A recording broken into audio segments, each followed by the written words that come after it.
आइए सुनिए, देखिए, समझिए सनातन सत्य। जैसी दृष्टि वैसी सृष्टि, दृष्टि विज्ञान।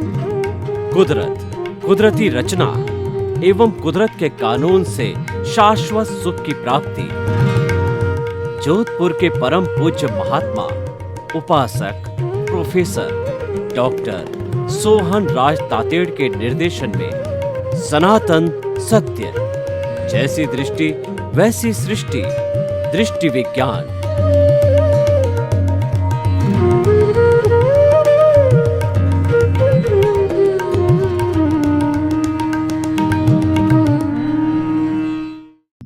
भाई और बहनों, मातृशक्ति को नमन।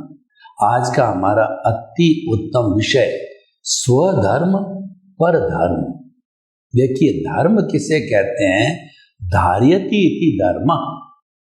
जो धारण किया जाए उसे धर्म कहते हैं, यानी जीवन में उतारा जाए, चरित्र में उतारा जाए उसको धर्म कहते हैं। और चरित्र के लिए कहा गया है, if wealth is lost nothing is lost, if health is lost something is lost, and if character is lost everything is lost. यानी कि अगर आपका चरित्र चला गया है तो सब कुछ चला गया। चरित्र को सुधारा नहीं जाता है, चरित्र टूट जाता है। एक कांच की वस्तु होती है, जब वो टूट करके गिर जाती है उसको सांधा नहीं जा सकता है। प्लास्टिक तो फिर भी सांधी जा सकती है, लेकिन चरित्र कांच की तरह हो गया, गिर गया, दाग लग गया, फिर वो धोया नहीं जाता है, चाहे कितना ही प्रयास करो। तो इसलिए भाई और बहनों, अपने चरित्र को कभी भी हनन मत होने दो, गिरने मत दो। इसका मतलब क्या है कि उसको धारण करते रहो। तो उसको धारण करने को धर्म कहते हैं, चरित्र निर्माण को धर्म कहते हैं। दूसरा, वस्तु सहाओ धर्म। वस्तु के स्वभाव को धर्म कहते हैं। जैसे पानी का धर्म शीतलता, पानी का और ताप का स्वभाव, और जो अग्नि का स्वभाव है ताप देना। इस तरीके से दुर्जन का स्वभाव है दुर्जनता करना, सज्जन का स्वभाव है सज्जनता करना, और जो नीम का पेड़ है उसका स्वभाव है खारापन देना। ये अपने अपने स्वभाव है, ये उसके उसके धर्म है। एक जो होती आत्मशुद्धि साधनम धर्म, ऐसा साधन जिससे आत्मा की शुद्धि होती है, जिससे मुक्ति मिलती है, जिससे शाश्वत सुख की नींव लगती है, जिससे हम शाश्वत सुख को प्राप्त करते हैं, जिसके बाद कुछ भी प्राप्त करना शेष नहीं होता। यानी कि ऐसा सुख जिसके बाद कभी दुख आए नहीं। तो भाई और बहनों, स्वधर्म और पर धर्म, धर्म की हमने परिभाषा की। अब स्व क्या होता है, पर क्या होता है? स्व का मतलब खुद का, मेरा शरीर, मेरा बेटा, मेरा घर, मेरी संतान, मेरी पुस्तकें, मेरा धन, मेरे गुरुजन और मेरा धर्म, वो होता है स्वधर्म। और एक होता है पर धर्म, उसके पिता, उसका धन, उसका मकान, उसका दूसरा जो मालिक होता है वो पर कहलाता। स्व मतलब खुद का, पर का मतलब दूसरे का। तो हमको ये स्व और पर की भेद रेखा जाने बिना शाश्वत सुख की नींव नहीं लग सकती है। तो हमें पर को जानना। पर का अर्थ होता है जड़, स्व का अर्थ होता है चेतन। दुनिया में चेतन केवल एक ही होता है, एक समान होता है, और उसमें कोई भेद नहीं होता है। भगवत स्वरूप से सभी जीवित प्राणियों के बीच भी के अंदर वही परमात्मा निवास करता है, जो कि परमात्मा बनने की अर्हता रखता है। बने नहीं है पर हर प्राणी बन सकता है, उसमें कोई भेद नहीं है। जो हमको विविधता दिखाई देती उसका कारण हर एक के अलग अलग कार्बन शरीर, कॉजल बॉडी, हर एक का अलग अलग भुगतान है और हर एक का अलग अलग कहना चाहिए कि उदय और प्रारब्ध है, हिसाब है, लेना है, देना है, वो सारा अलग अलग होता है। तो स्व का मतलब हो गया चेतन, पर का मतलब होता है जड़। खुली आंख से जितनी दुनिया दिखाई देती है वो सारा जड़ है। चेतन की परिभाषा है असंख्य चेतनामय परमाणुओं के पिंड को हम चेतना कहते हैं। वह फीलिंग करता है, सुख दुख की अनुभूति करता है, प्रजनन करता है और उसमें ग्रोथ होती आदि आदि। हमारे धार्मिक ग्रंथों में 9 तरह की कैरेक्टरिस्टिक चेतना के लिए, कॉन्शियसनेस के लिए बताई गई है, जो विज्ञान भी अपने हिसाब से मान्य करता है।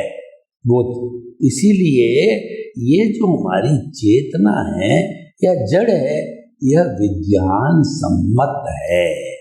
अब हम जड़ की बात करें तो जो जड़ है खुली आंखों का जगत और चेतन है वह बंद आंखों का जगत। तो जड़ तो क्या होता है कि जिसमें वर्ण होता है, गंध होता है, रस होता है, स्पर्श होता है, वह जड़ होता है।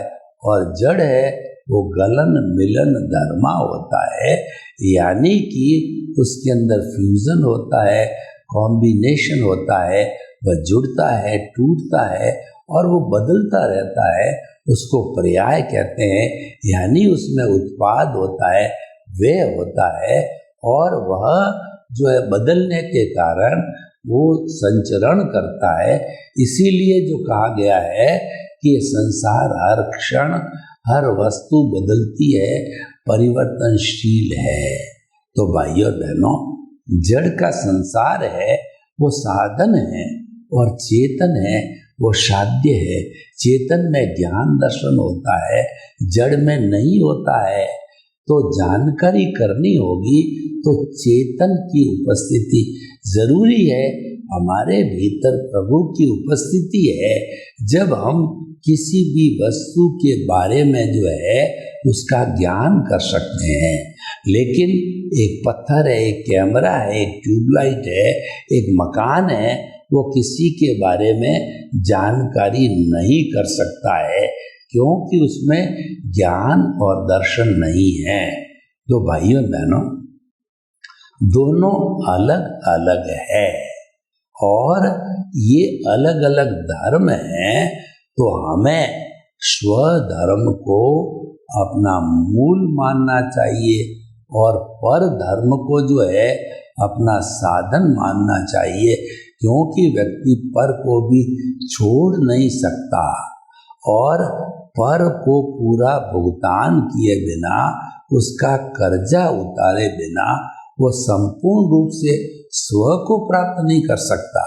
स्व का जो लक्षण है वो ज्ञान दर्शन मान लिया, लेकिन पर को जो है कुदरत की रचना के रूप में मानना, ये तपस्या है, ये साधना है, ये सम्यक तप है।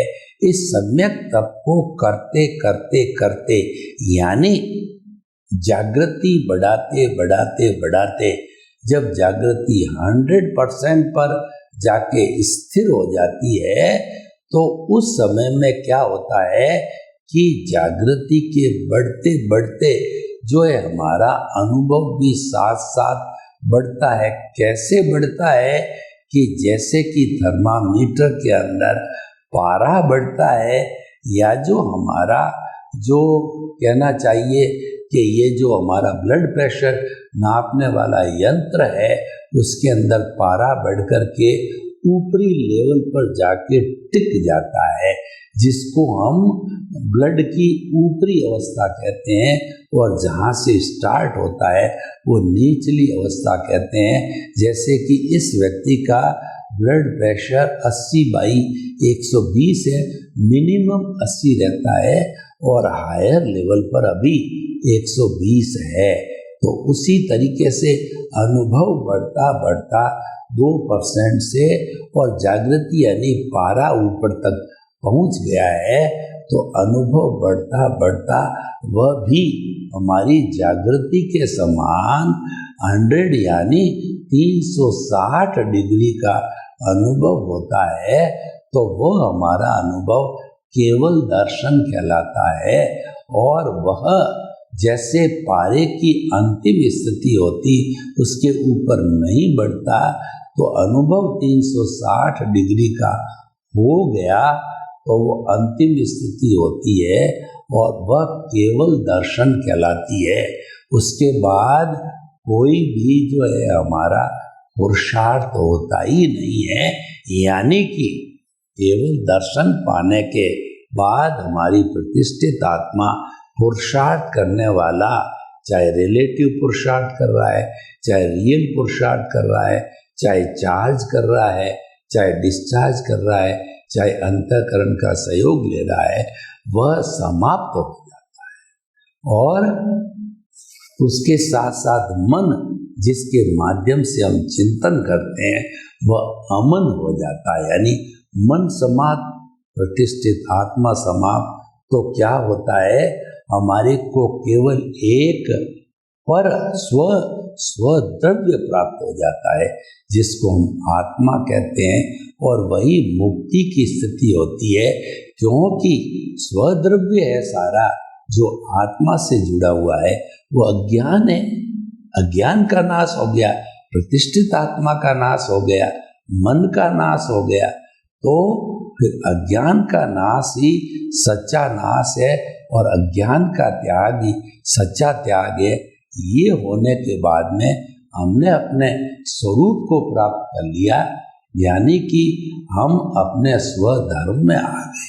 तो भाइयों और बहनों, ये स्वधर्म और पर धर्म है, ये हमको समझना है कि स्वधर्म का अर्थ होता है अपने स्वरूप की प्राप्ति करना, और पर धर्म का अर्थ होता है कि हमारा बाहरी जगत का अर्थ ये होता है कि हमारा कर्जा लेना देना है, वो हमारा भुगतान है, वो हमारा हिसाब है, वो हमारा लेन देन है, वो हम करते हैं। और जब वो भुगतान पूरा होता है तभी स्वधर्म की प्राप्ति होती, यानी अज्ञान का पूरा नाश हुए बिना हमको स्वधर्म यानी आत्मा की प्राप्ति नहीं होती है। तो बड़ा सुंदर विषय है, दोनों का बैलेंस बनना चाहिए। और बैलेंस कब बनेगा कि जो स्व पर धर्म यानी जड़ का जो धर्म है, जो हमारा अज्ञान है, जो हमारा भुगतान प्रारब्ध और उदय है, वह तो हम परवश है उसमें, वो तो कुदरत के अधीन है, उसका संचालक क्रिएटर ऑपरेटर कुदरत है, तो कुदरत उसको संचालित करती है, वह हमारे हाथ में नहीं है। तो उसको जो है हमें कुदरती रचना मानना चाहिए। देखिए, जो चीज हमारे हाथ में होती है तो हम उसको प्राप्त करने की कोशिश कर सकते हैं, और हमारे हाथ में नहीं है तो हम उसको कैसे प्राप्त करेंगे। तो उसको हम हमारे धार्मिक ग्रंथों में कहा गया है, उसको कुदरती रचना मानते रहो। तो मानते रहने से ऑटोमेटिकली जो है वो आपका सम्यक तप साधना होती रहेगी, और वह धीरे धीरे अज्ञानता को विलीन करता जाएगा। स्व जो है पर धर्म को कुदरती रचना मानने से हमारा अज्ञान का नाश होता रहता, और जितना अज्ञान का नाश होता है उसको निर्जरा कहते हैं। निर्जरा का अर्थ होता है dissociation of the Karma from the causal body और फ्रॉम द सोल। जब सोल से जो है ये अलग होता है, कर्म है, तब वो निर्जरा कहलाती है। और जो डिटर्जेंट पाउडर है वो संवर कहलाता है, यानी कुदरती रचना देखना।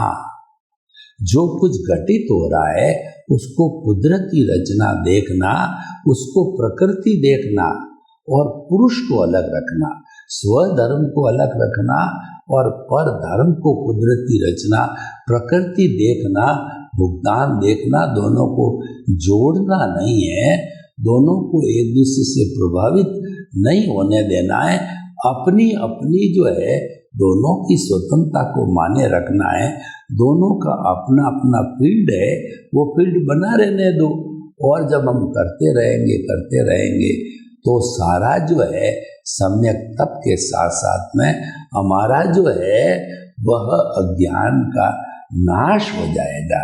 तो भाइयों बहनों, स्वधर्म और पर धर्म इन दोनों का जो है वह हम ये विश्लेषण इसीलिए कर रहे हैं, एक हमारे हाथ में है, एक कुदरत के हाथ में है, लेकिन जो जब तक पर धर्म समाप्त नहीं होता है, अज्ञानता का नाश नहीं होता है, जब हमारा जो ये पक्ष कहना चाहिए कि जो हमारा जो जड़ तत्व का पक्ष है वह पूरा विलीन हुए बिना अपने स्वरूप की प्राप्ति नहीं होती है। तो भाइयों बहनों, हम इसको इस प्रकार भी समझ सकते हैं कि हमने एक केंद्र खींचा, मान लीजिए कि हमारा ये दर्शन केंद्र है या आज्ञा चक्र है, इसके ऊपर हमने जो है श्वास के साथ कुछ परमाणु खींचे चमकते हुए, जो है हमने वो पिंक कलर के परमाणु उनको उस पर जमाया और एक गोला बनाया, यानी तेजोलेशिया चमकते हुए पिंक कलर तेजोलेशिया दर्शन केंद्र पर, और फिर हम भीतर घुसे। भीतर घुसने का अर्थ ये हुआ कि हम अपने स्वधर्म में जा रहे हैं।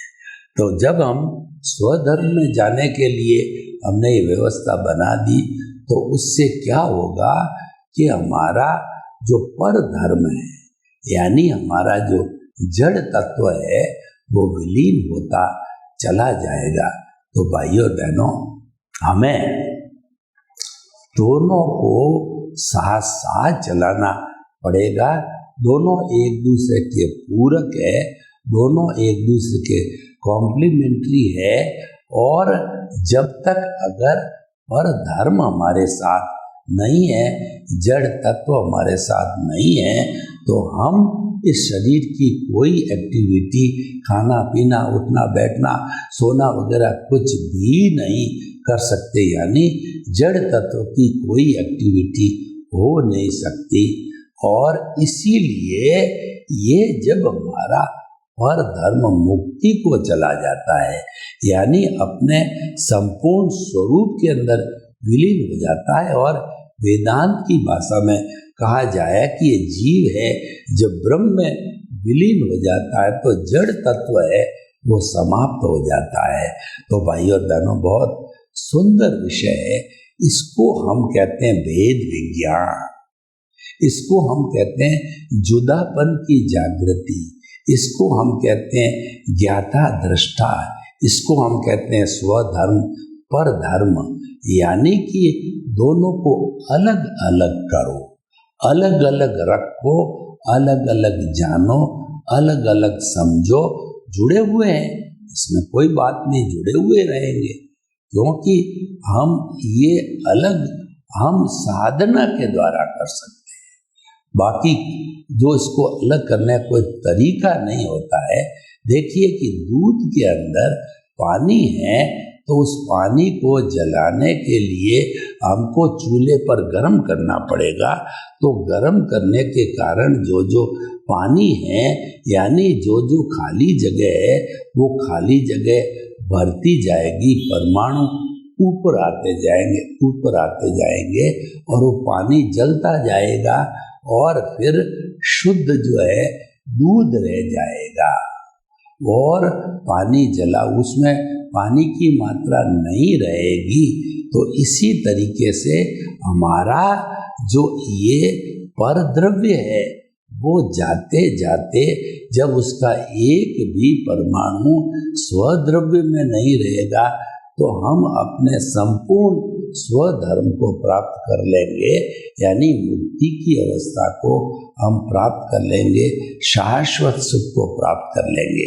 तो भाइयों बहनों, हम आपको बताना चाहते हैं उदाहरण के जरिए, मान लीजिए कभी हमारे घाव हो गया, घाव होने के बाद पस पड़ गई, तो अब उस पस में से जो है वो अगर हमने वो सर्जरी करके सारी जो है वो हमने रस्सी को, पस को बाहर निकाल दिया और फिर उसके बाद में वो अपनी जो है वो कोई मलहम वगैरह लगा करके और हमने उसको जो घाव को भरा, घाव पूर्ण रूप से भर गया, नई चमड़ी आ गई। अगर उसमें एक दो परमाणु भी पस के बचे हुए रह गए तो वो जो है फिर नए परमाणु पैदा कर देगा और पस पुनः पैदा हो जाएगी, तैयार हो जाएगी। तो हमें वो एक भी परमाणु जड़ का जो है हमारे स्वद्रव के साथ में नहीं रहना है, क्योंकि दोनों को हमने अलग अलग किया। इसको हम कहते हैं टंकोत्कीर्ण, कि दोनों देखिए कि अगर आपने दूध के अंदर 5-10 बूंद जो है घी की डाल दी, फिर आप इसको मत्ते रहो, तो मत्ते मत्ते वो जो है वो घी की बूंदें हैं वो कभी भी उससे अलग नहीं होगी। ऐसा नहीं होगा कि मिश्री को डाला वो दूध के साथ में मिल गई, दूध मीठा हो गया, या हमने नमक को डाला वो उसके साथ घुल गया और दूध खारा हो गया, वैसा नहीं होता है। तो ये तो अलग अलग रहते हैं, जुड़े हुए साथ जरूर है, उसको टंकोत्कीर्ण कहा जाता है। टंकोत्कीर्ण का अर्थ होता है कि जो है वो दोनों कभी भी जड़ चेतन नहीं हो सकता, चेतन कभी भी जड़ नहीं हो सकता। तो दोनों अलग अलग रह के अपना अस्तित्व बनाए रखते हैं, उससे हमारा ये सारा संसार चलता है, उससे जो है हमारी ये दुनिया चलती है, भुगतान चलता है, परिणाम चलता है। तो भाइयों बहनों, हम आपको बताना चाहते हैं कि ये परिणाम पुरुषार्थ है, इसको चलते रहने दीजिए और चलते चलते ये जब स्वतः क्लीन हो जाएगा तब हम जो है संपूर्ण अपनी अवस्था को प्राप्त कर लेंगे। तो इसीलिए जो हम आपको ये बताना चाहते हैं कि जब तक हम स्वधर्म और परधर्म को प्राप्त नहीं कर लेते, यानी कि हम जड़ और चेतन को पहचान नहीं लेते, तब तक हम जो है मुक्ति की अवस्था को प्राप्त नहीं कर सकते। या कहना चाहिए कि जब तक हम जुदापन की जागृति, हम ज्ञाता दृष्टा भेद विज्ञान नहीं कर लेते, तब तक हम जो है इसको प्राप्त नहीं कर सकते हैं।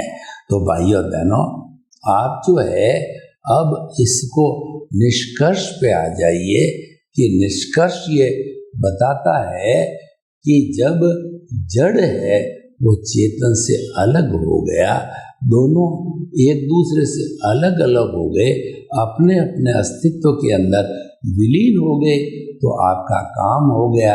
क्योंकि हमारा काम है स्वधर्म की प्राप्ति करनी। स्वधर्म के साथ में जो कुछ भी मिलावट मिली हुई है, अशुद्धता मिली हुई है, जिसको हमारी भाषा में हम अज्ञान कहते हैं, उसको समाप्त कर दिया तो वह 24 कैरेट का सोना बन जाएगा, यानी कि जो है वह शुद्ध स्वरूप में आ जाएगा। वही हमारी मुक्ति का स्वरूप है। तो भाइयों बहनों, आइए हम इस निष्कर्ष को प्राप्त करें कि जो है हम किस तरीके से इसको कर सकते हैं। तो हम जो है ये आपको बताना चाहते हैं कि इनका ज्ञान होना जरूरी है। जड़ और चेतन का ज्ञान हुए बिना हम जो है वह अपने स्वरूप को प्राप्त नहीं कर सकते, क्योंकि अशुद्धि को मिटाने से ही पूर्ण शुद्धता की प्राप्ति होगी। आप कभी कोलार गोल्ड फैक्ट्री के अंदर गए होंगे तो आप ये देखिए कि आपने देखा होगा कि वहाँ पर गोल्ड जो है और निकलता माइन से, और फिर उसकी सफाई होती है और वह अशुद्धता जब समाप्त होती है तभी जो है हमारे को शुद्ध गोल्ड की प्राप्ति होती है। तो उसी तरीके से स्वधर्म और परधर्म में से परधर्म को अलग किया, स्वधर्म की प्राप्ति हो गई। सर्वे भवन्तु सुखिनः सर्वे सन्तु निरामया। लोक के सब जीवों को सुख मिले, शांति मिले, आनंद मिले, प्रेम मिले, सौहार्द मिले, और सब हम जो हिल मिल करके इस जगत को अच्छा बनावें। आपके प्रति